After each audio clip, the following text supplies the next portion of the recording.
Justice Shri D Y. Chandrachud ji, केंद्रीय कानून मंत्री श्री किरण जी,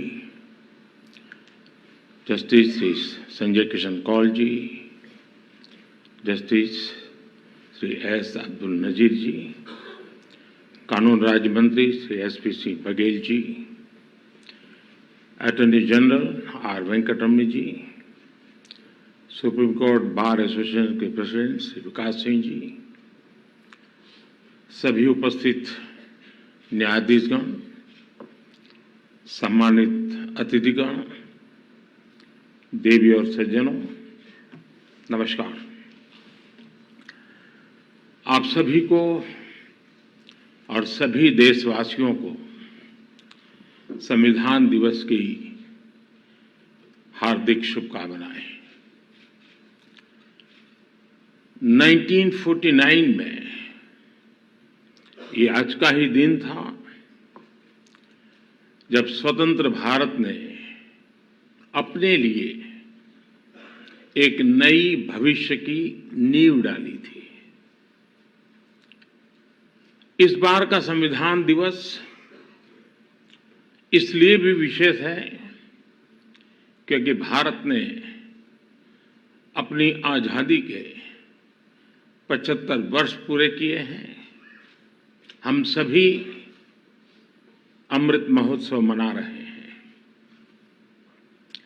मैं आधुनिक भारत का सपना देखने वाले बाबा साहब आम्बेडकर समेत संविधान सभा के सभी सदस्यों को, सभी संविधान निर्माताओं को आदरपूर्वक नमन करता हूं। बीते 7 दशकों में संविधान की विकास और विस्तार यात्रा में लेजिस्लेचर, जुडिशरी और एग्जीक्यूटिव के अनगिनत लोगों का भी योगदान रहा है। मैं इस अवसर पर देश की ओर से उन सब के प्रति कृतज्ञता व्यक्त करता हूं। साथियों, आज 26/11 मुंबई आतंकी हमले का दिन भी है।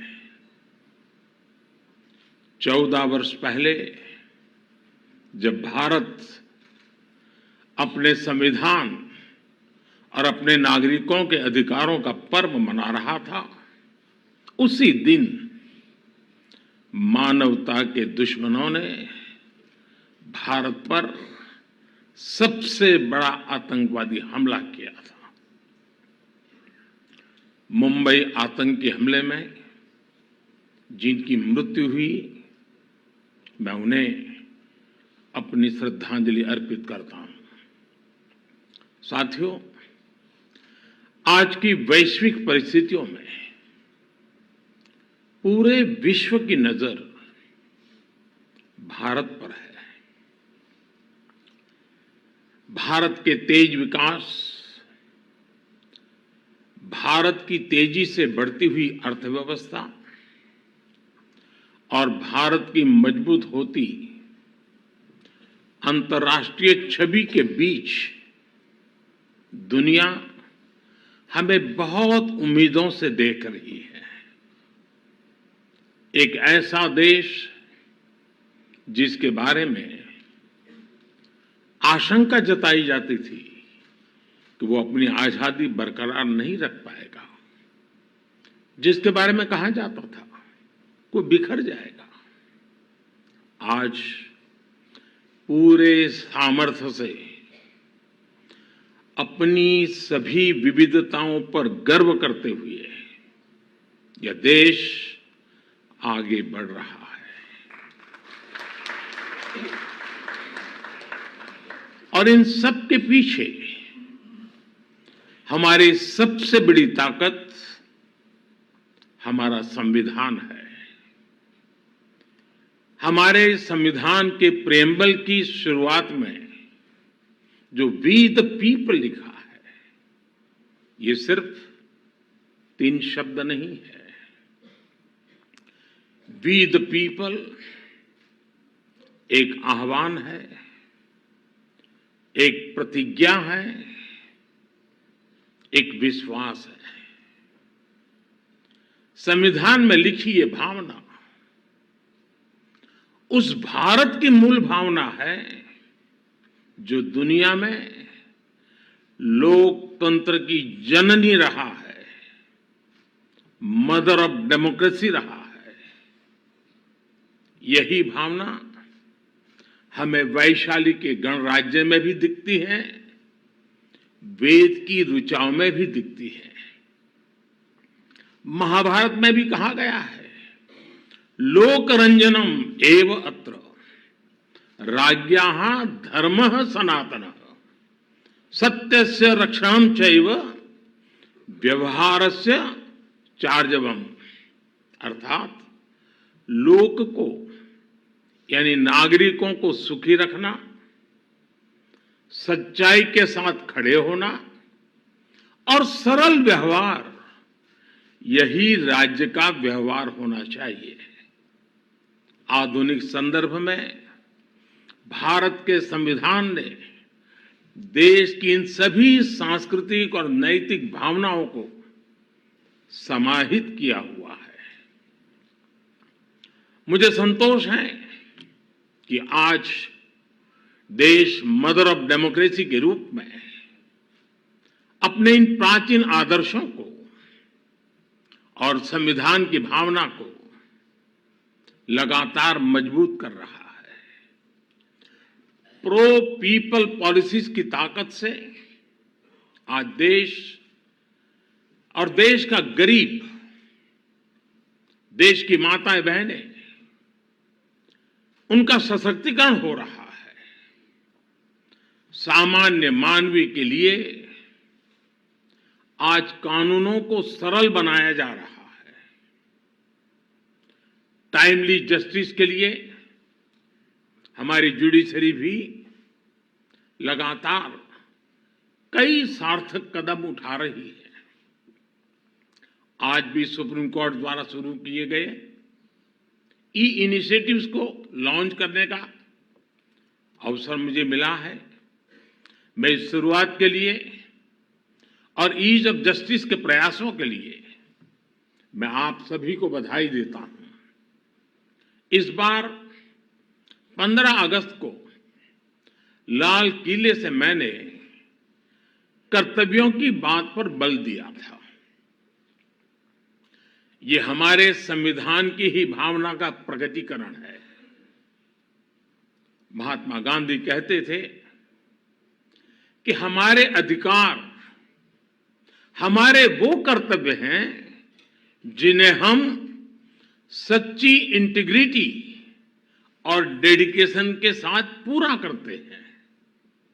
आज अमृत काल में जब हम आजादी के 75 वर्ष पूर्ण करके अगले 25 वर्षों की यात्रा शुरू कर रहे हैं, तो संविधान का ये मंत्र देश के लिए एक संकल्प बन रहा है। आजादी का यह अमृत काल देश के लिए कर्तव्य काल है। चाहे व्यक्ति हो या संस्थाएं, हमारे दायित्व ही आज हमारी पहली प्राथमिकता है। अपने कर्तव्य पथ पर चलते हुए ही हम देश को विकास की नई ऊंचाई पर ले जा सकते हैं। आज भारत के सामने नित नए अवसर बन रहे हैं।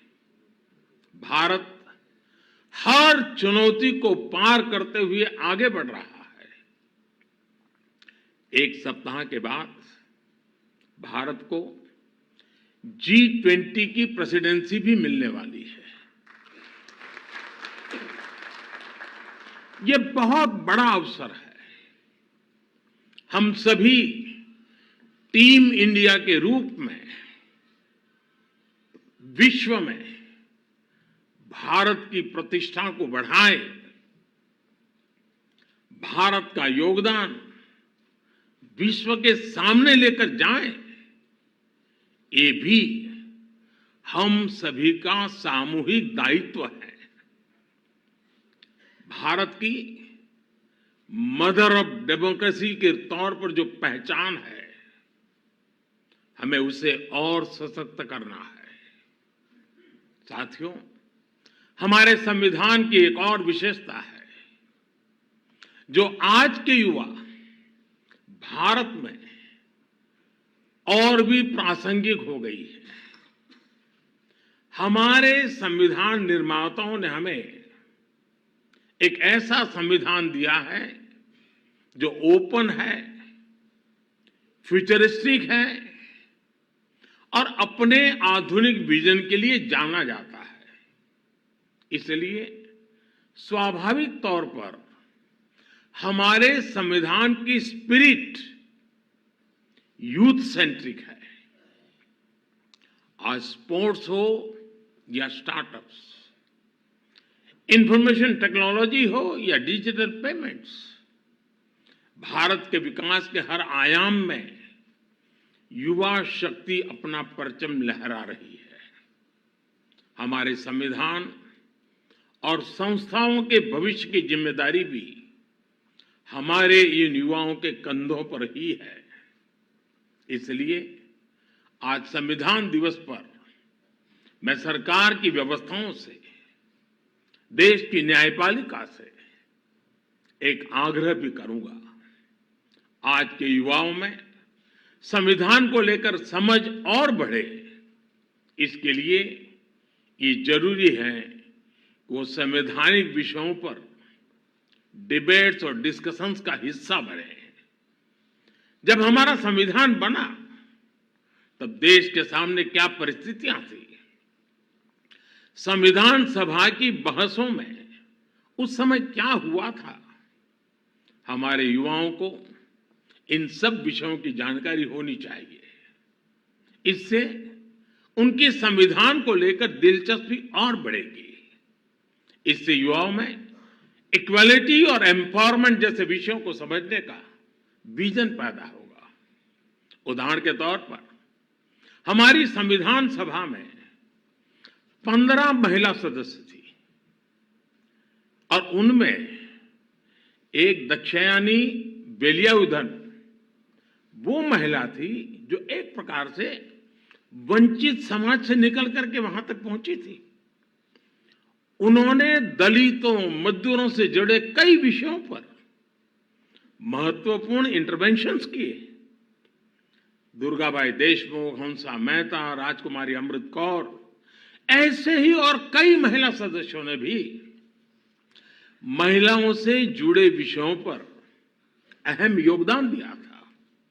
इनके योगदान की चर्चा कम ही हो पाती है। जब हमारे युवा इन्हें जानेंगे तो उन्हें अपने सवालों का जवाब भी मिलेगा। इससे संविधान के प्रति जो निष्ठा पैदा होगी वो हमारे लोकतंत्र को, हमारे संविधान को और देश के भविष्य को मजबूत करेगी। आजादी के अमृत काल में ये भी देश की एक अहम जरूरत है। मुझे आशा है संविधान दिवस इस दिशा में हमारे संकल्पों को और अधिक ऊर्जा देगा। इसी विश्वास के साथ आप सभी का बहुत बहुत धन्यवाद।